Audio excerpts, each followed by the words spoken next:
Well, I expected it to take long because the last one that I just tried to start crashed. So, hi guys, welcome to a new video. This will be a two-part video.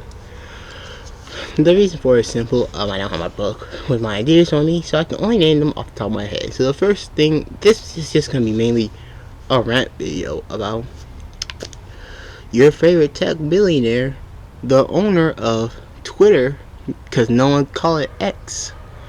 The person thought it'd be a good idea to make the blues checkmark pay for Elon Musk.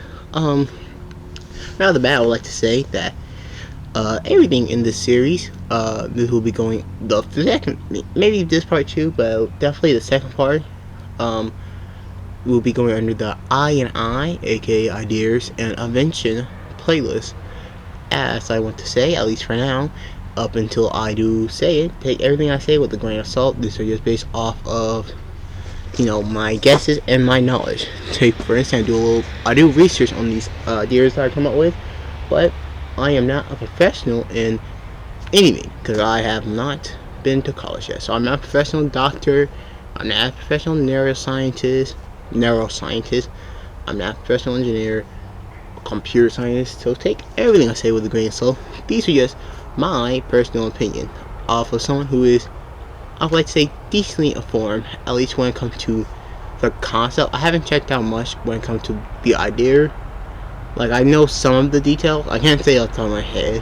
I might review some more of it. I remember reading a little bit about it, but I can't remember off the top of my head. It's been a while since he came out with it, but I remember the first time I heard that, like, dang it, if only I was older, because I definitely thought of that first. That's not true. But so this video is just, so take everything I say with me. So now the first thing I say is I want to talk about the very, how he did it, right? So I don't know the exact detail, but essentially what he did, he took a chip and put it in someone's brain. The first thing I want to say is that y'all need to stop overhyping this. It is a revolutionary thing. Like, being able to put a chip in someone's brain successfully is a good thing. But first of all, as I will talk about later in the video, there are a lot of risks when it comes to putting it in your brain, in particular I want to talk about.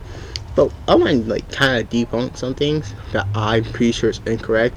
One of the major things that people are saying is it could help with paralyzed people. And for those people, no.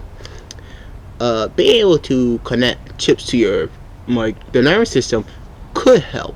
The idea of doing it could help, but the way Elon Musk is doing it by connecting directly to your brain does not help. As for the most part, in some cases I will say it does help, but for the most part, when you get someone paralyzed, it's typically a disconnection with either a nerve somewhere else. Like, take for instance, you paralyze someone's neck and the legs down. That could be a disconnect of multiple things. It could be like just the nervous system being disconnected from the rest of it, disrupting the translation of it, preventing you from being able to act move your legs, while being able to consciously think that you're gonna move your legs.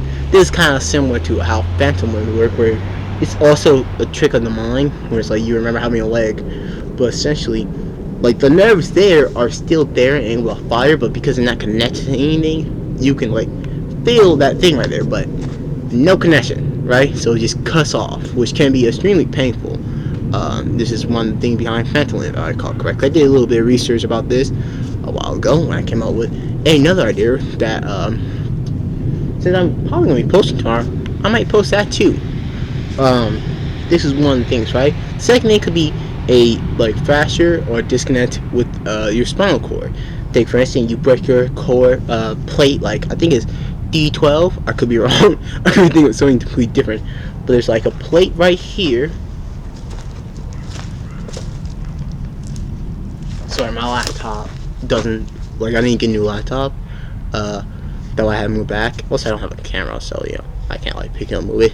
But around where I point at when I moved back there, it's roughly D12, if I recall correctly. And if you break that, it could also be paralyzed. So Elon Musk only really work if it's a cause the cause of the paralyzation of a specific limb is specifically related to the brain. So take for instance, if you got let's say you're a boxer, right? Boom, uppercut. Your brain, you get passed out, and your brain, because it got jotted around, caused damage to a specific part of the brain, and now you can't use your right arm properly, right? Like you want to throw a punch, instead of balling up your fist, your hand go like this. Like it becomes like this. That's a different thing, but that's just an example. Like your hands, your nerves doesn't fire correctly, so it might be a delay, or just doesn't fire at all, right? That will help with it, and will be mainly beneficial for them. But for the most part, Elon Musk putting a chip in someone's brain does not help with paralyzation.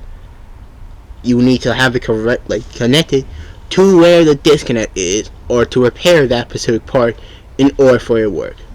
That's the first thing I want to talk about. The second thing, I want to address how dangerous it is.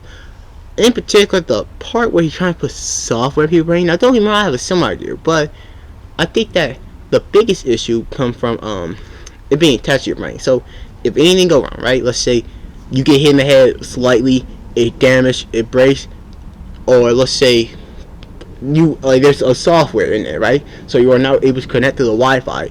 You get hacked, and you can't move anymore because the person literally hacked your mind, so you can't do anything, right? Which is already a safety issue, right? That's a major problem, and you would need, in order to do that, you would need your own session of everything. Like, you need to have multiple encryptions, right? For these, first of all, if you want to be public, you would need 1,000 more encryptions, and then you would need to just prevent ads altogether. No ads. Just saying, because even you let one ad pass by, that could cause some malware. So there's a lot of things that could go wrong with allowing access to public Wi-Fi when it comes to that. Having it privately transmit, Bluetooth, which is a part of my idea, or wired, or having it stored in a data bank and being able to transmit versus directly being connected to the Wi-Fi is safer than having connected to Wi-Fi. I don't know exactly how you plan to do it, but I'm just saying that right there is already dangerous, right? But let's say someone hacked into it, or something go wrong. Putting it in someone's brain is not the best choice, in my opinion. You might want to put it in the spinal cord instead, because even though, or have it connected to your spinal cord. I'm going to talk about that when it comes to my idea. Sorry, someone's checking me.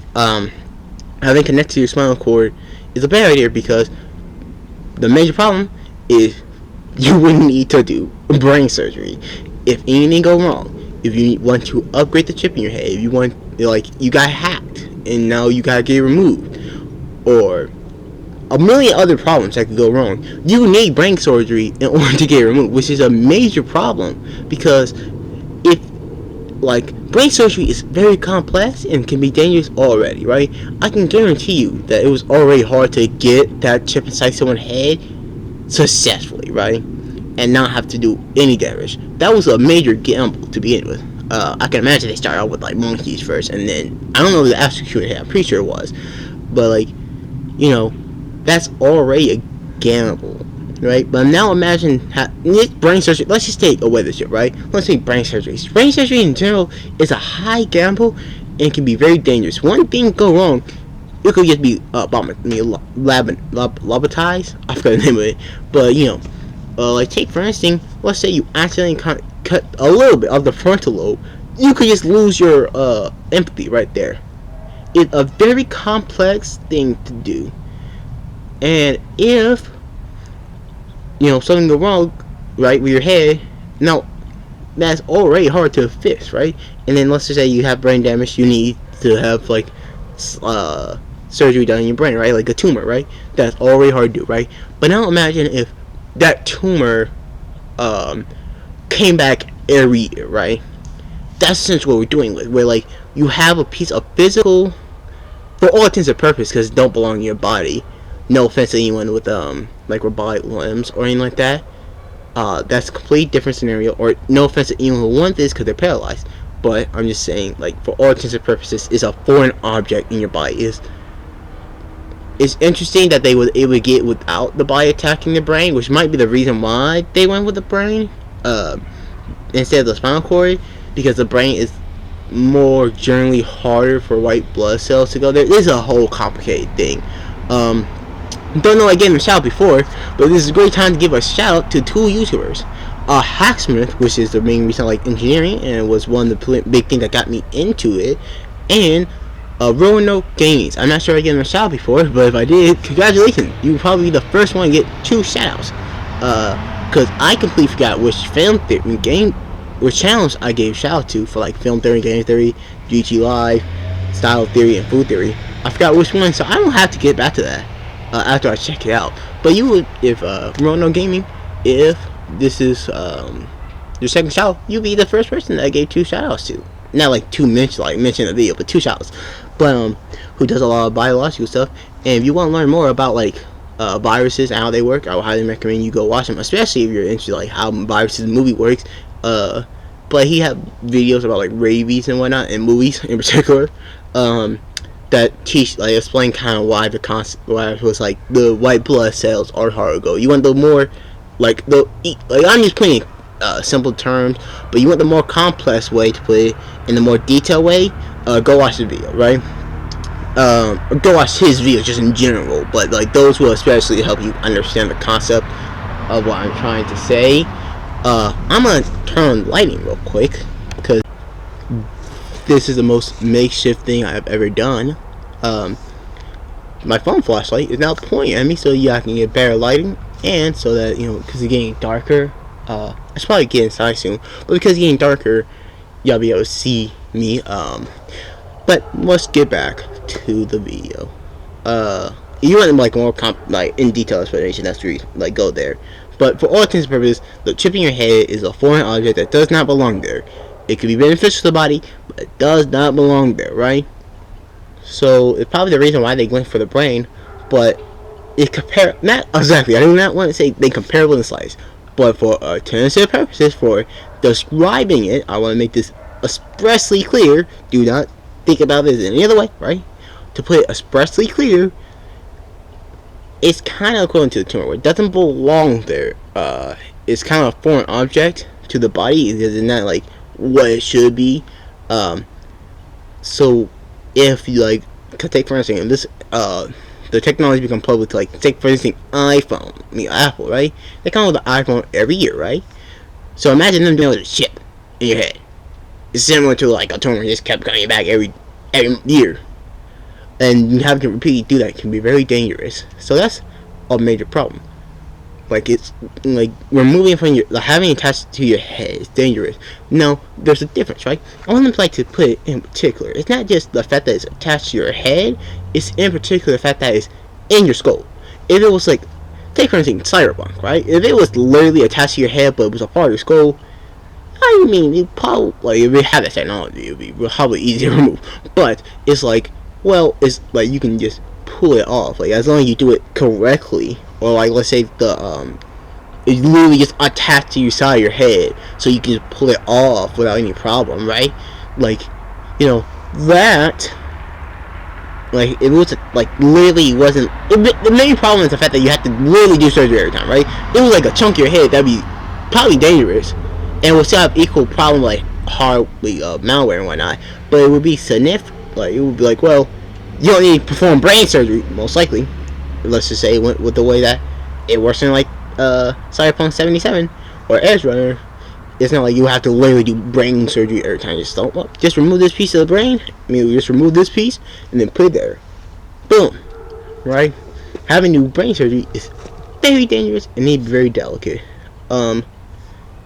And like, that's a major concern of mine. And that's what that was my first reaction. Like, why would you attach it to your brain? It's very dangerous, and there are other places that you could attach it theoretically. You could, as a matter of fact, if you have the technology attached to your brain, that you could probably also argue you could attach to your spinal cord, which, if you have the means to transfer knowledge, they're trying to. They don't have it just yet, but if you have like the means to transfer knowledge from the chip into your brain, you could probably do the same with the spinal cord, but it'd be safer, I think. So that's kind of another problem I address that could be I wonder how they do this. It might require constant antibodies or constant doses to lower your blood white blood cell activity, because even though the blood cells typically less active in your brain, in your skull, let's just say your skull area, right? It is still active, so they might need to have something to lower the white blood cell count, so that it doesn't go attack, like, so you can be sure that it doesn't attack it. Which could cause problems when it comes to just your general well-being, as you could be more likely to get viruses. And that's not even talking about like when you first get, even though surgery is very precise and very clean and delicate, as Roanoke Gaming says, there are plenty of viruses in the and bacteria, but mainly viruses within the hospital, which have now gained like immunity to, or a great resistance to antibodies that they use in hospital because of how much they've been exposed to it without dying, and been able to reproduce to defend against this. So getting this done could also lead to problem with just viruses and stuff entering your brain. That's really like the main things. But I will like to say this technology is really good and important to have, right? Because it could help many people if permitted in the right way. I do not want to scare people off of this technology, but I will say is that please, I do not care how rich you are, how famous you are, if you do not need this technology, aka like if you're not paralyzed, right, or have something wrong with your brain, like let's say you can't move your arm the way you want to, right? There's something wrong with, there's a thing, I forgot what it's called, where like your hands are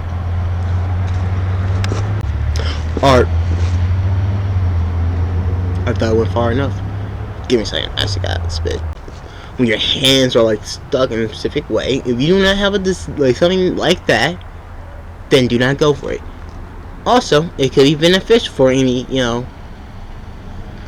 like the verification of defending rabies, as one of the cases of someone who survived rabies, is paralyzed. I don't know if she was just temporarily paralyzed, but as far as I'm aware, as far as like I remember too, she's just paralyzed. So take for instance, dealing with the ramification of rabies, because it's not like, oh, she did the spinal cord got disconnected. It's like the brain got messed up. It's a great aspect for it.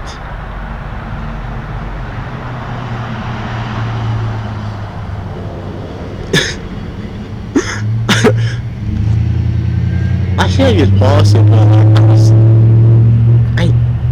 I find it funny how mad I am at the cars going home. This is not my house. I mean, this is my house, but I can't get mad at them. I am outside. It's I can be annoyed, but that is my fault. But yeah, it could help with verification, so it is very beneficial. And let me speak on a little bit of the benefits of this.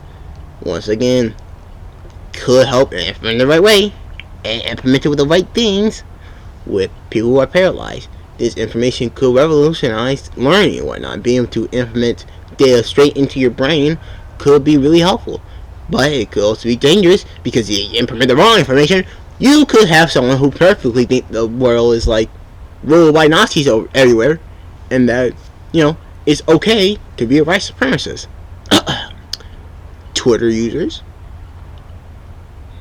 but that's great. You will it could also increase the safety and security of it, because theoretically you could program someone unleashed to literally recognize and like be able to calculate really easily, because it's a computer in their head, to calculate the chances of dangers and whatnot.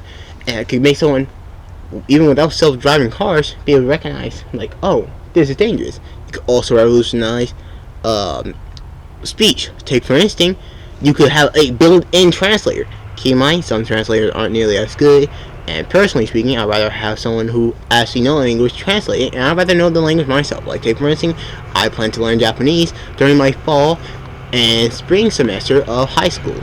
But now I'm not talking about that. I'm simply talking about how the fact that it could be, it's a truck. I gotta pause. Sorry for the scraping noise you hear in the background. A truck came, and then a car with a messed up wheel, I'm assuming, came growing by. So, I forgot what I was talking about. Oh, I'm just talking about the benefits of being able to translate it. It could also help, theoretically speaking, literally giving us a form of telepath. Being a telepath. Being able to directly communicate with someone perfectly. Not only in our heads and whatnot, but like, you really use it with our heads. And be able to like learn stuff on the fly, right? Once again, like you could learn sign language. I think that this is could be wrong. That's also another language I like to learn. You won't know. I would also like to learn sign language. Japanese and sign language are the two that I definitely want to learn. But you can learn that instantly, or you can just directly translate the thought. It could be really beneficial. And imagine like a blind deaf person, right? With this technology, they could like just talk with anyone else with it. You could theoretically have them talk to people. So this could be really beneficial.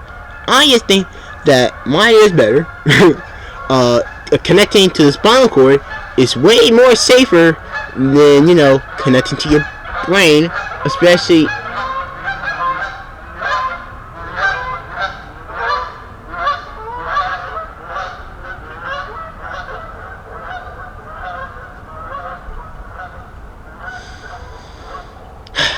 The outside, very loud. I'm gonna finish recording soon. Especially now that I can realize that at certain point it looked like a black void in my mouth. but it's just very dangerous, and I do not want people to overestimate the possibilities of technology. Do not. It's like an iPhone, right? Or I guess the best way to put it, actually, we can look at a different technology. Facebook is very good, or had the potential to be very good, but because people implemented it wrong, like the creator, and recklessly went forward with it, it caused a lot of damage. We need to make sure there are regulations for this ahead of time. We cannot, this is technology where you should not wait until it come out to regulate it. You need to have regulations ahead of time, because this technology could just paralyze people. And then before then, you would need help. We can, in place with free healthcare, this could be easily implemented. But in America, we would need free healthcare, or at least guarantee help with that, because healthcare should be free already, or at least easier to establish in the public.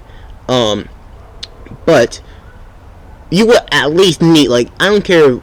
I really do want free healthcare, and I do care. But at the very least, you would need, before this get published, something in the bill to be hey, when it comes to this technology, you will always be helped. Doesn't matter how much it costs, you will always be helped, and the government will pay for it, or your taxes will pay for it. You would need something like that. Well, the government should pay for it, because that's where your taxes go to. But you get my point, right? You would need something like that, because that technology could really ruin someone's life, right? Get paralyzed. And that's just, you should have, the same thing with AI. They should have regulated at a time. And now we have a problem with people making AI adult content for people, without their permission. Like Taylor Swift. They should have regulated ahead of time, because someone could have told you that years ago that could happen. For instance, we have multiple stories about, the Matrix and whatnot, talking about, dangers of AI. They're also talking about the dangers of, how humans view AI, and, the fact that we do not care for stuff that unless it receives the same regard as us, which could also be allegory for racism. But that's beside the point, right? We have a story about the danger of AI, but we also have a story about the benefit of AI and how good they could be. But you need regulation for that too. They should have come with that ahead of time, in my opinion, but they didn't, and now we have that. So this is technology that you will need regulation and safety guards for. So I would like to say that this is it for today's video. The shoutouts for today's video, once again, are the Hacksmith and Roanoke Gamings. I find it funny how I can perfectly remember those YouTubers, but half the time, even YouTubers that I watch for a long period of time, I can mess up their names too. I hope I said their name right. Ask always if I didn't say their name correctly. They'll be in the comment section below at the first ads, or the only ads actually. But with that, I'll see y'all next time. Have a great day. I like to say, I did read the comic from real quick. I will say thank you, but I would like to say on my weekly updates as usual. But I would like to say thank you ahead of time to Goji Chronicles. That's a hard. I don't know why it's so hard for me to pronounce. I would like to say thank you for Goji Chronicle for commenting, and I think liking the video. I have to check that out. But yeah, thank you, and with that, I will see y'all next time. tomorrow when I make part 2, unless for some reason I don't update it on time.